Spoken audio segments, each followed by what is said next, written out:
inspiration. Really inspired me. Inspire me. That's a big inspiration for me. Lost for inspiration and stuck on ideas. What inspires me? My inspirations are probably I'd say David Lynch. I love his films. What I also like to do in sort of any film that I make, I like to put in little Easter eggs of my inspirations. And so, when I went to the Acme Theatre a few years ago, I brought this really amazing David Lynch portrait. And so far, I think I put it in almost every film that I've made, sort of just chucking it in the background. And I actually had the idea of Quick Drag when I was actually in year 12, and I considered making this film for my final project. But then, I just thought, it'd be too complicated and whatnot. And I was also quite concerned about the feedback I would get from it. I basically wanted to have heaps of references to the Stonewall riots, which was a really pivotal event in the queer community in 1969. So to tap into that, all of the characters in my short film are named after prominent figures at the Stonewall riots. Specifically, the policeman, so there's a policeman, Seymour Pine, and he was basically in charge of the police raids. So he was the man who led these homophobic raids into the place. And so then the two policemen in my film, one of them is named Seymour and the other one is named Pine. I did also want to sort of portray in almost a happy way, because if you think about it, the Stonewall, it was basically the queer community against the police. Whereas in my short film, they're kind of also they're almost working together. When I'm trying to come up with a new idea for a film, I usually don't try and sit down and sort of be okay, I'm going to come up with an idea, because then I'll usually just be sitting there for an hour just with really pointless, stupid ideas. So usually I just wait for the idea to come to me, and usually it comes at really random moments. Van Gogh is a very big inspiration. I love his work. Everything is so beautiful, the colours and the meaning, especially when you consider how he was living his life at the time.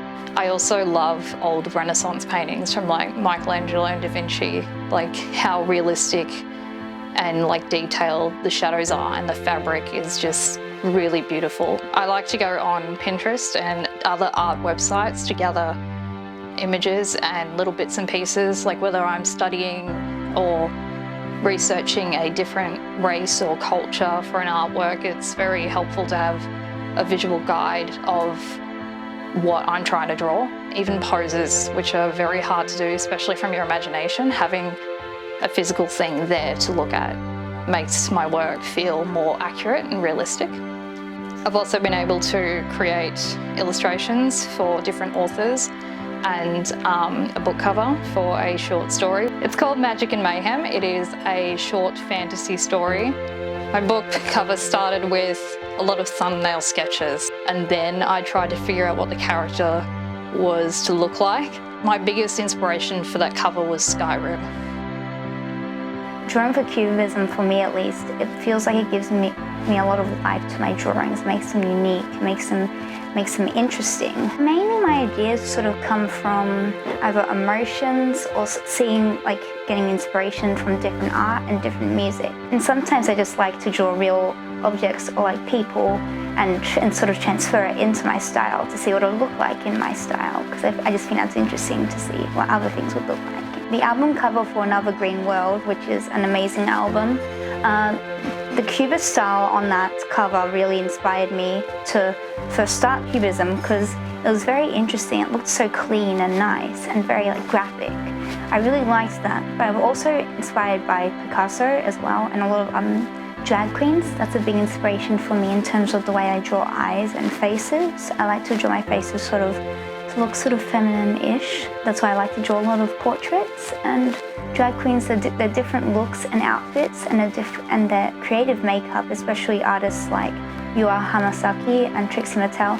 I like how much shape there is to it. It's like in very unique and bold sort of shapes, and I really like that, and that inspires me a lot in my art. When I'm lost for inspiration and stuck on ideas, I find it really helpful to go onto sites like Pinterest or even just Googling. I chose baking other forms of art and expression because it always makes me super happy when people look at what you've made and see this piece of art and then also realize that they can eat it, because food is just that one thing that people can always share. everybody eats food, and to be able to create this tiny masterpiece that people can enjoy is just so exciting for me, and it makes me really proud to see them enjoy it. When you're working with food, you do have some limitations that other forms of art may not, in terms that everything you need to make this object has to be edible and has to taste good. In the future, I would like to be able to share my baking with more people, whether that be through someone else's business or starting my own, but to be able to make and create more things and get time to do what I enjoy would be something I'd be really looking forward to.